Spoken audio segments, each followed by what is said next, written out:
Bacon Bit Podcast, where we desire for you to take the bits of information and immediately apply them to your life for success. The ground rules for our podcast is that it will always be encouraging, uplifting, and informative.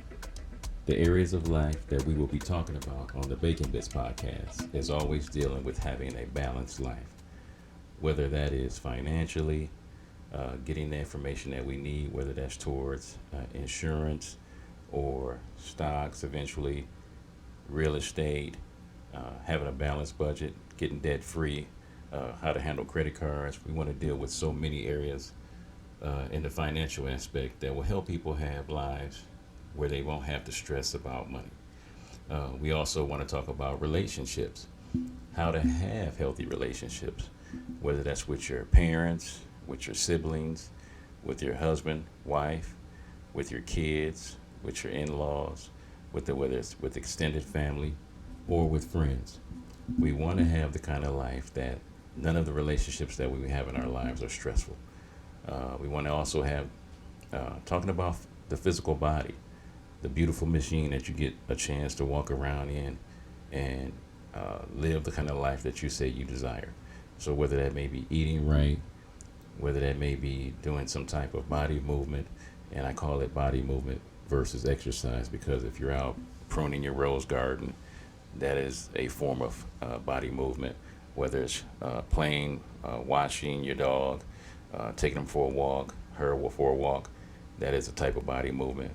Whether it is playing with your kids and having such a good time, tussling around and wrestling around and having a good time, that's also body movement. So we also want to talk about that, how to eat better, eat the things that God has placed on this beautiful planet for us to eat and consume, whether that be also sleep. Sleep is one of the most phenomenal things that we could ever have, and how can we get better rest? How can we do those things that will cause us less stress? We definitely want to deal with those topics. Also with the mental aspect. And you know, we have so many areas and things that we can talk about when it comes to the mental aspect, whether it's shame, whether it's guilt, whether it's regret, whether it's negative thinking, stinking thinking, whether it's dealing with the thought process behind drugs and alcohol, whether it's dealing with toxic behavior that leads us to have those toxic relationships. And also we'll be talking about how to live your dream life, how to live the life that you were designed to live on this planet with the giftings and callings and talents that God has blessed you with. We want to have a full life, man. I just truly believe that, man, when we live at our ultimate, life can't get no better. But it also entails us doing the small bacon bits of information, not just knowing what to do, but it's also applying the things that we need to do, because we want to have such a well-rounded and full life.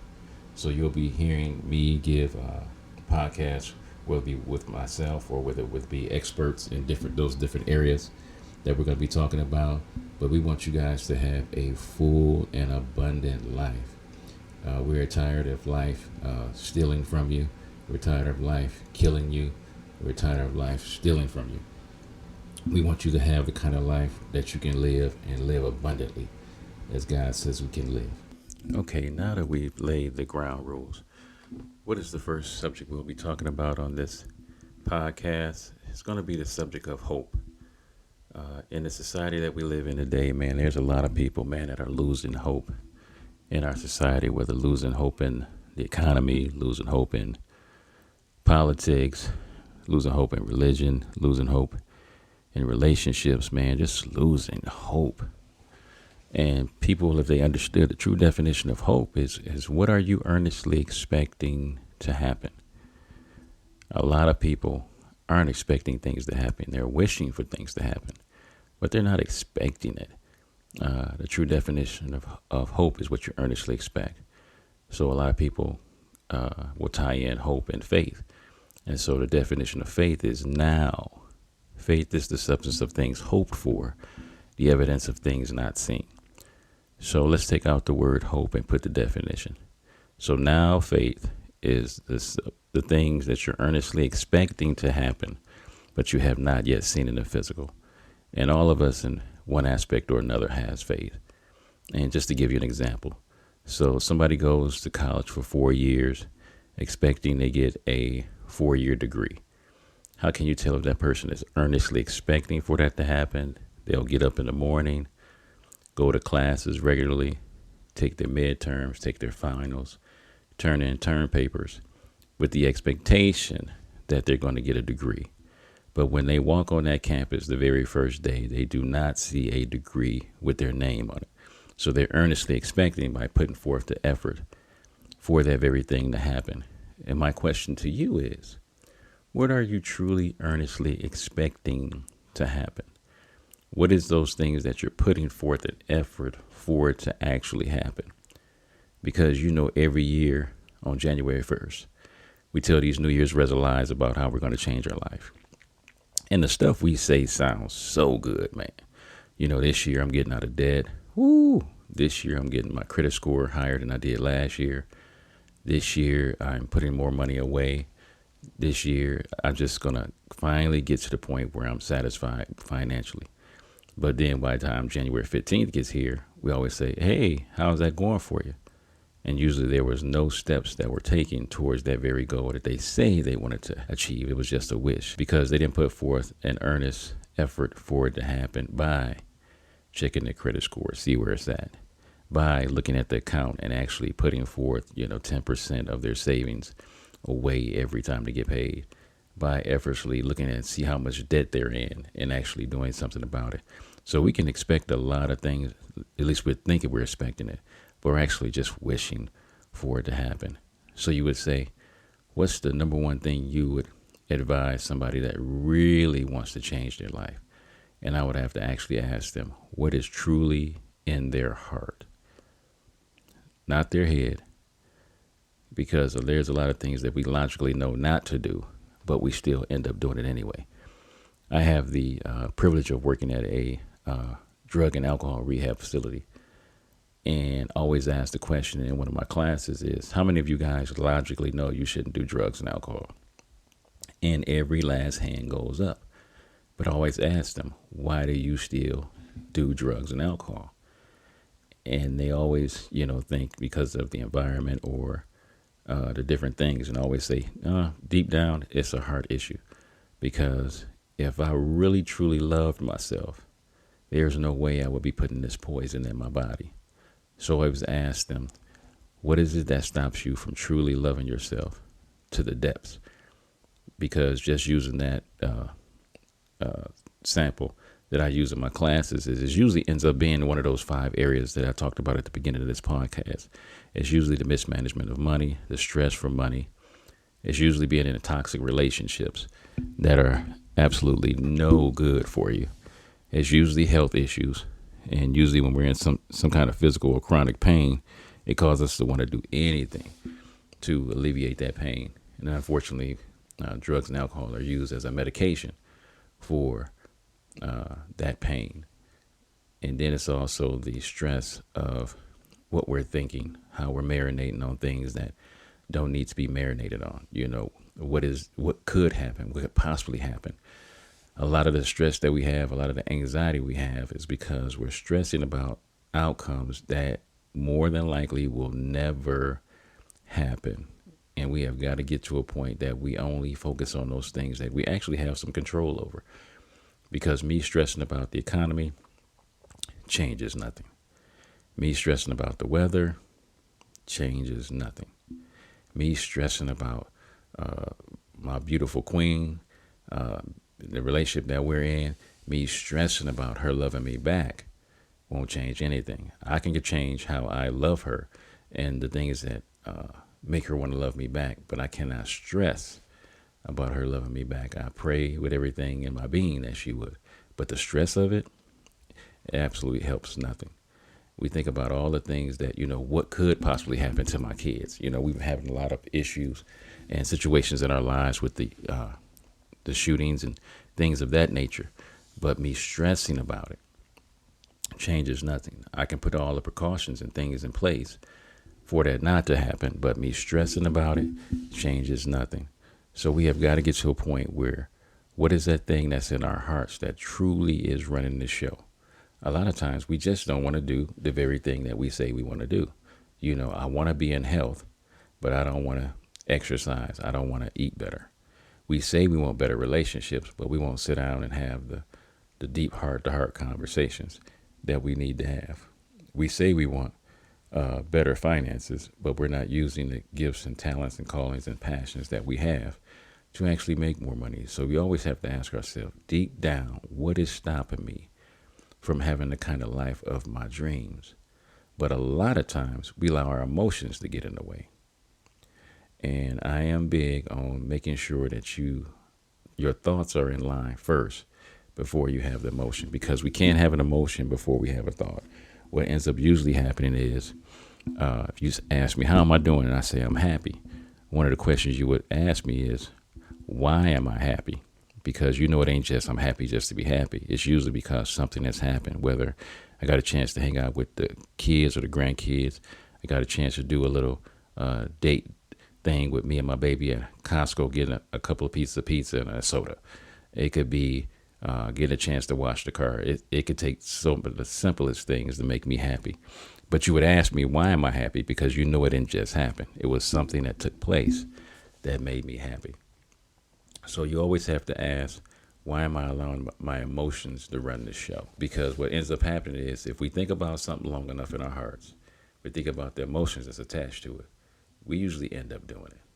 So just using me per se, I love going and working out. I love being in my house, doing the calisthenic workout. I love the feeling after a workout. It makes me feel so good that I'm taking care of my body. So I think about working out.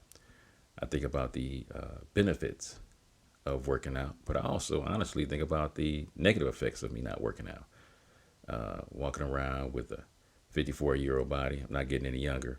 So if I don't exercise, there's going to be some cost that has to be paid if I don't take care of my body and let it grow old gracefully. So I think about the positives and the negatives of those things. I think about the emotional happiness that it brings after a workout. So it ends up me working out. And I love that part. I love it. So I think about, what's the things that's in my heart?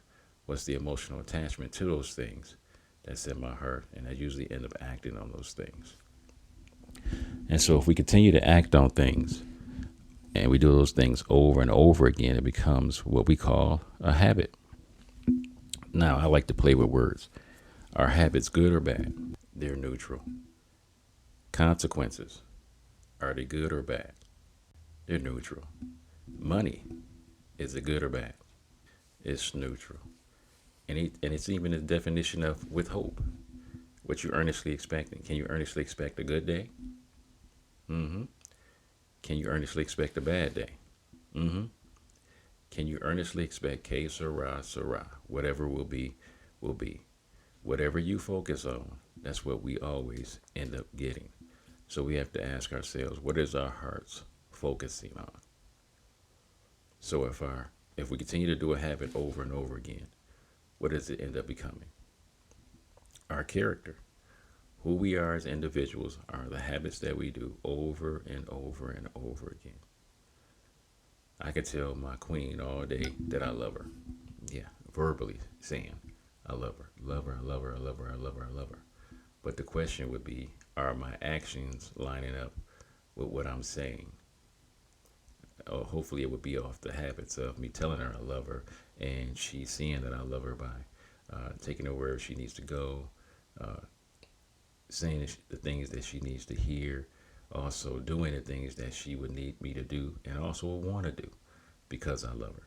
So it will be from my actions that I do towards my habanero sugar, my queen, over and over again. I can tell my babies that I love them all day long. And that's just verbal, just hopefully encouragement.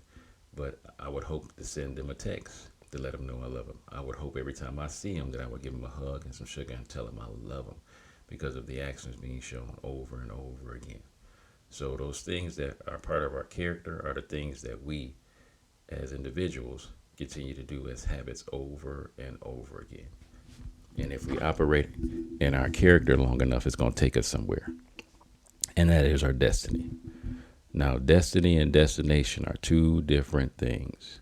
Our destination is part of our destiny, but our destiny is not that destination. Let me give you a couple examples.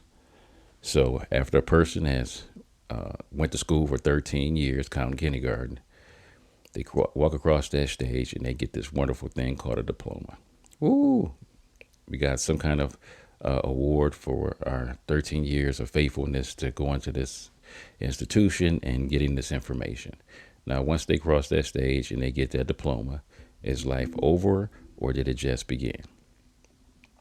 It just began, because now it's time to either go to college, go into the services, go into tech school, and continue our education. Whether somebody gets married, you say, I do. That person says, I do. We're married. Is it over or did it just begin? It just began. When somebody says they're having a baby, 9 months of this wonderful queen carrying this beautiful child, and after 9 months, the baby's here. Is it over or did it just begin? It just began. And just like I tell my people at my rehab, after we stopped doing the drugs and alcohol, is it over or did it just begin? It just began. New beginnings are beautiful, and it's beautiful to be motivated to start something, but it is the dedication and discipline of doing those things that's going to keep us happy. So on this last bit, this closing out, I would love to say, man, what is that main ingredient that's in your heart that's holding you back from having the kind of dream life that you want? What is that earnest expectation that you desire to have that's going to cause you to move, and not just move, not just be motivated, not just be encouraged to start it, but also to be disciplined enough to get that very thing that you want? This is your boy John Bacon with another segment of Bacon Bits. I am so glad you guys tuned in, and I am so glad that you guys came here, and we just thank you for what you're doing. We thank you that you tuned in. We thank you for being such a part of the Bacon Bits family. We just ask that you would share this podcast with somebody that you love, that you desire to go to another level. We desire that you, if you need to go back and hear it again, that you would go back and hear it again. We want you to rate this. We want you to like it. And we just thank you so much for tuning in. And we thank you so much for being a part of the family. And we will see you on our next podcast. Thank you, and God bless.